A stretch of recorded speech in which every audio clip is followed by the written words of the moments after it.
ಎಲ್ಲರಿಗೂ ನಮಸ್ಕಾರ ವೀಕ್ಷಕರೇ. ಇಂದು ನಾವು ವೈಜ್ಞಾನಿಕ ಯುಗದ ವೇಗ, ಅವಸರ, ಗೊಂದಲಗಳ ಮಧ್ಯದಲ್ಲಿ ಬದುಕ್ತಾ ಇದ್ದೀವಿ.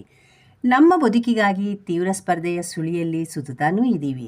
ಇಂಥ ಪರಿಸ್ಥಿತಿಗಳಲ್ಲಿ ನಾವು ನಮ್ಮ ಆಂತರಿಕ ಶಾಂತಿಯನ್ನು, ಸಮತೋಲವನ್ನು ಕಾಪಾಡಿಕೊಳ್ಳುವ ರೀತಿಯನ್ನು ತಿಳಿದುಕೊಳ್ಳದಿದ್ದರೆ ನಾವು ನರಮಂಡಲದ ದೌರ್ಬಲ್ಯ ಹಾಗೂ ನಾನಾ ರೀತಿಯ ಮಾನಸಿಕ, ದೈಹಿಕ ವ್ಯಾಧಿಗ್ರಸ್ತರಾಗುವುದಂತೂ ಖಂಡಿತ ಅಂತ ತಜ್ಞರ ಪ್ರಯೋಗ ಪರಿಶೀಲನೆಗಳಿಂದ ತಿಳಿದು ಬಂದಿದೆ.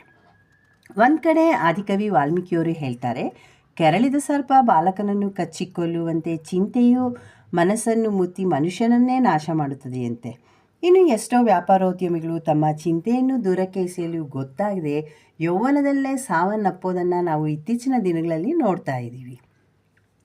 ಇನ್ನು ಡಾಕ್ಟರ್ ಒಬ್ಬರು ಹೊಟ್ಟೆ ರೋಗದಿಂದ ನರಳುವ 15,000 ರೋಗಿಗಳನ್ನು ಪರೀಕ್ಷಿಸಿದಾಗ ಅದರಲ್ಲಿ 12,000 ಮಂದಿಯ ನರಳಾಟಕ್ಕೆ ಕಾರಣ ಏನಪ್ಪ ಅಂದರೆ ಚಿಂತೆ, ಭಯ, ಕ್ರೋಧ, ಮತ್ಸರ, ಪರಿಸ್ಥಿತಿಯೊಂದಿಗೆ ಹೊಂದಿಕೊಳ್ಳಲಾಗದ ಚಡಪಡಿಕೆ ಅಂತ ತಿಳಿದು ಬಂತು. ಮತ್ತು ಇವೆಲ್ಲ ಮಾಡುವ ದುಷ್ಪರಿಣಾಮವೇ ನಮ್ಮ ಹೊಟ್ಟೆಯ ನೋವಿಗೆ ಕಾರಣ ಕೂಡ. ವೀಕ್ಷಕರೇ, ನೆನಪಿರಲಿ, ನಮ್ಮ ನರಳಾಟಕ್ಕೆ ಕಾರಣವಾದ ರೋಗಗಳಲ್ಲಿ 100ರಲ್ಲಿ 50ರಷ್ಟು ಚಿಂತಾ, ಕ್ರೋಧ, ಭಯ, ಉದ್ವೇಗಗಳಿಂದಲೇ ಬರೋದು. ಆದ್ದರಿಂದ ನಿಮ್ಮ ಚಿಂತೆನ ಹಿಂದೆ ಮೂಟೆ ಕಟ್ಟಿ ಬಿಸಾಕಿ. ವೀಕ್ಷಕರೇ, ನನ್ನ ಈ ಮಾಹಿತಿ ನಿಮಗೆ ಇಷ್ಟವಾದರೆ ದಯವಿಟ್ಟು ಲೈಕ್, ಶೇರ್, ಕಮೆಂಟ್ ಮಾಡಿ. ಹಾಗೆಯೇ ಸಬ್ಸ್ಕ್ರೈಬ್ ಆಗೋದನ್ನು ಮರಿಬೇಡಿ. ಧನ್ಯವಾದಗಳು.